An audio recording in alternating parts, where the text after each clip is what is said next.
And here's another call. You're on KBF-FM with Pat Maine. It's Milt Peabody, Pat. What's on your mind, Milt? Well, I live near the trailer park, Pat, and there's a big ruckus going on over there. Well, that's just up the road from me, too. What's going on, do you know? I don't know, but there's a bunch of police cars there, lots of sirens, a helicopter buzzing around, and I think I heard some gunshots. Gunshots? Yes, sir, like from a pistol. So can you find out what's going on? Because it's just next door and they're popping off guns there. They're still shooting? No, it was maybe 10, 15 minutes ago. It sounds serious, Pat. I'm telling you, it don't sound like no party. I'm certainly going to give the station a call, Milt. Okay. You'll hear it here as soon as I hear from them. Okay, thanks.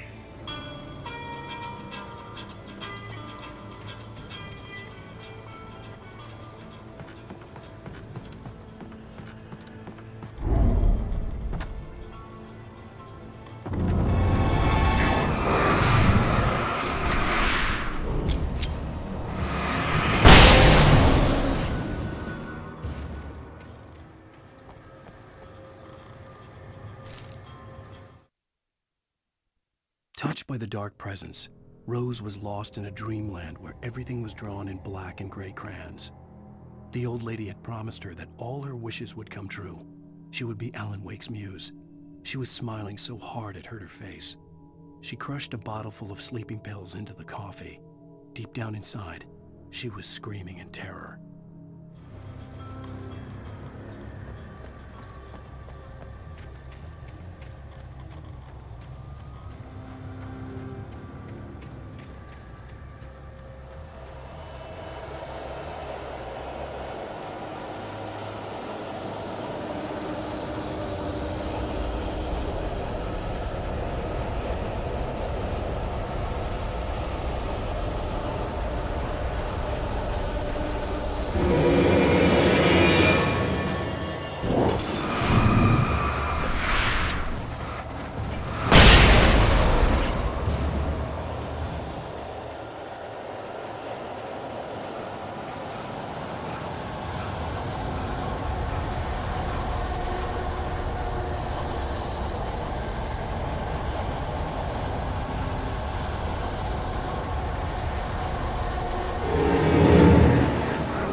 I hoped Maine could lend me a car to get to the coal mine.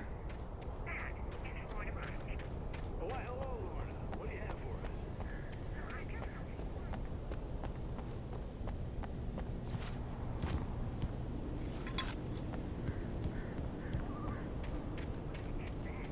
The sheriff should be helping us normal citizens instead of wasting resources on those people.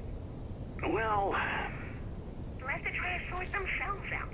I'm sorry, but my granddaddy settled in Bright Falls in 1911. well, thank you very much for that compassionate viewpoint, Lorna.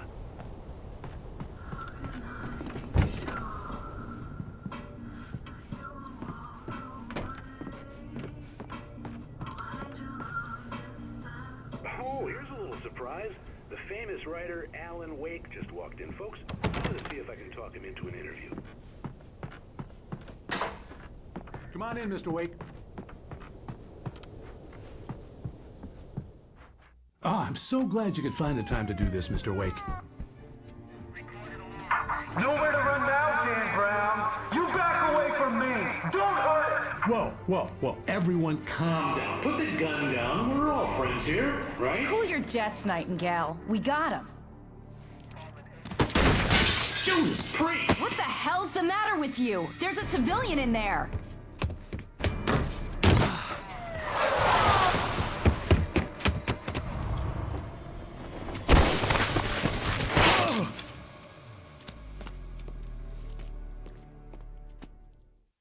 I'll get you yet, even if it kills me, you hear me? You hear me, H.P. Lovecraft? I had fallen off so many cliffs it was ridiculous. That's what you get for naming a book The Sudden Stop. It was probably good I hadn't had the chance to tell Maine where I was going. I'd have to lose the cops and find my own way to the mine. Nightingale stared through the broken studio window into the dark woods.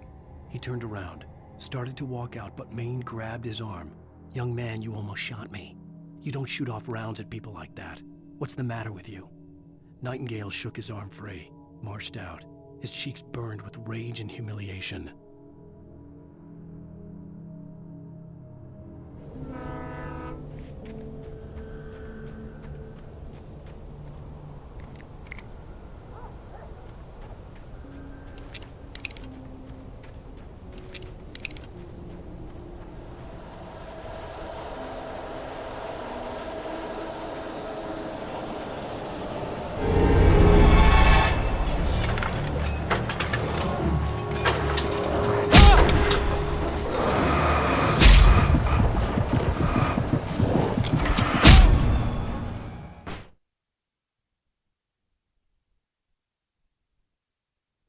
I'll get you yet, even if it kills me, you hear me? You hear me, H.P. Lovecraft? I had fallen off so many cliffs it was ridiculous. That's what you get for naming a book The Sudden Stop. It was probably good I hadn't had the chance to tell Maine where I was going. I'd have to lose the cops and find my own way to the mine.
Danny had stepped out, but what stumbled back in was something else. Something alien. A monster. Walter tried to kill it, first with his fists, then a chair. It wouldn't die. Instead, it kept coming, unaffected by the beating it had taken. After Walter managed to kick it down the cellar stairs, fear took over. He ran, got behind the wheel, gunned the engine. The booze wouldn't make him forget, but he knew he had to try.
Someone like me to use.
Sarah trusted her gut, and her gut said Agent Nightingale was an asshole.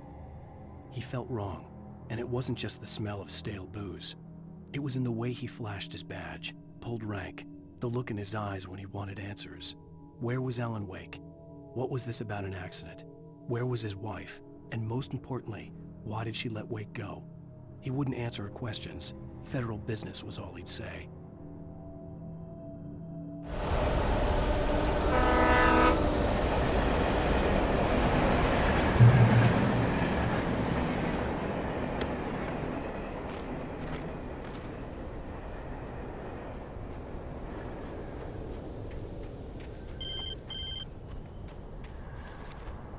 Hello? The most stubborn man I've ever met. Alice? Alice?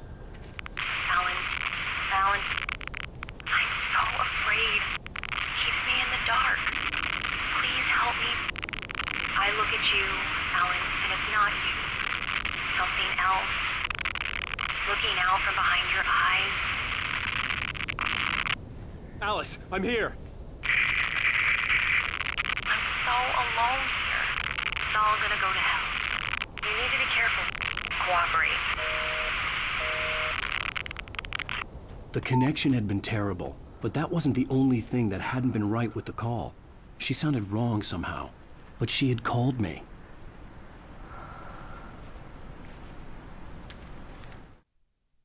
The pipe wrenched itself loose from the bridge's steel framework. Wrapped in darkness, it floated in midair, twitching. For a moment, I didn't understand what I was looking at. The heavy object lurched at me with impossible force. I threw myself out of the way, but just barely. When I turned my flashlight on it, it shook in a dark rage before it flew at me again.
I could see a railway bridge up ahead, and a warehouse of some sort on the opposite shore.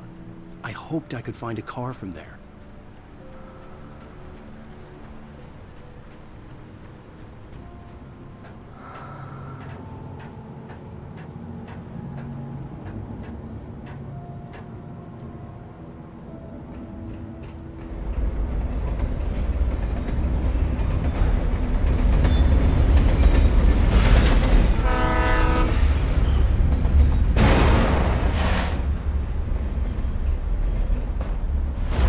That was pursuing me was growing stronger, and it was taking over everything in its path.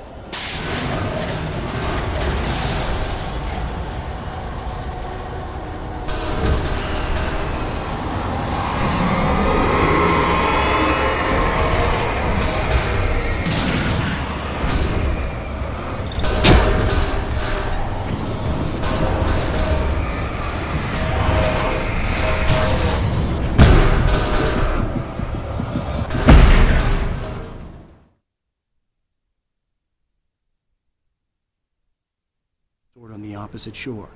I hoped I could find a car from there.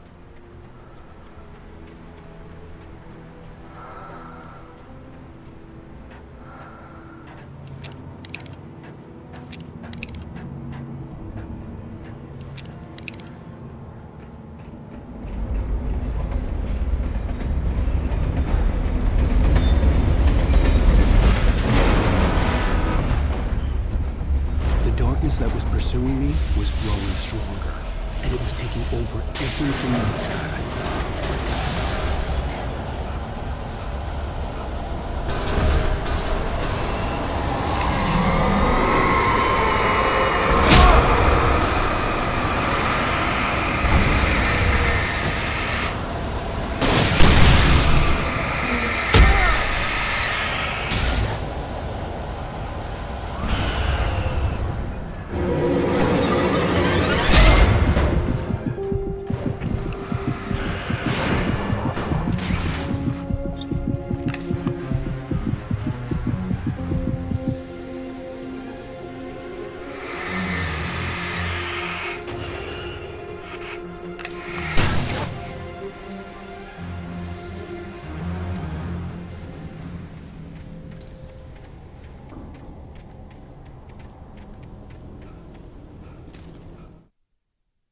I slammed the door shut right in his smug face.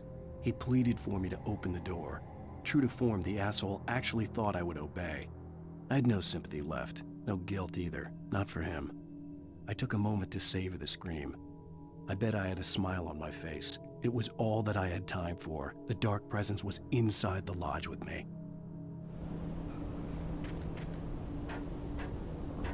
As a teenager, just starting to get interested in writing, Stephen King had been a source of inspiration to me.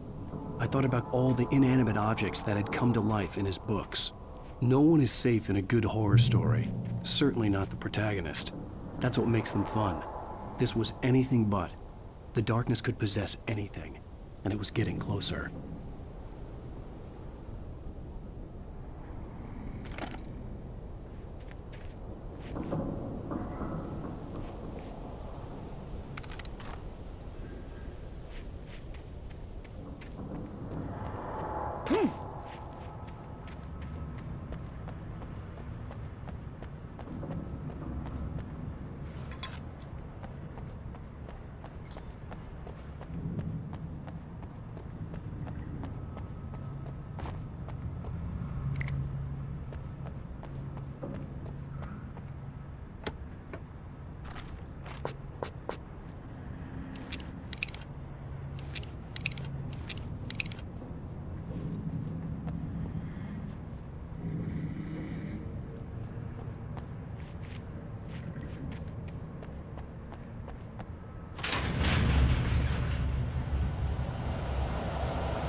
The darkness surged towards me, sucking everything loose from the ground into its depths, tugging at my clothes.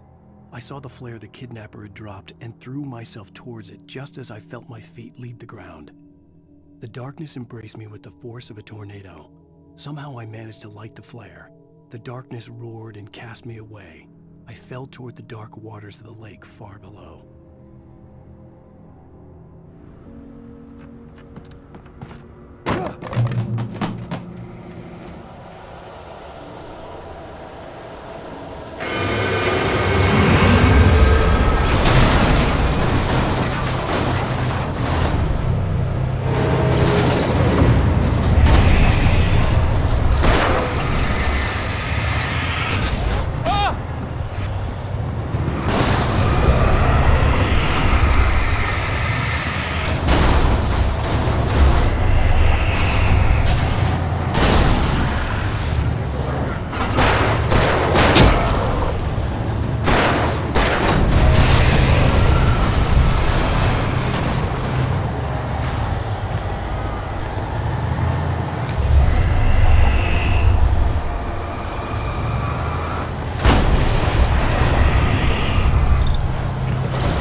never been this glad to see the sunrise.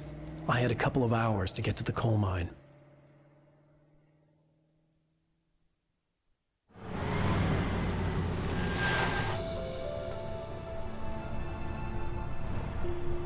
The coal mine wasn't far now.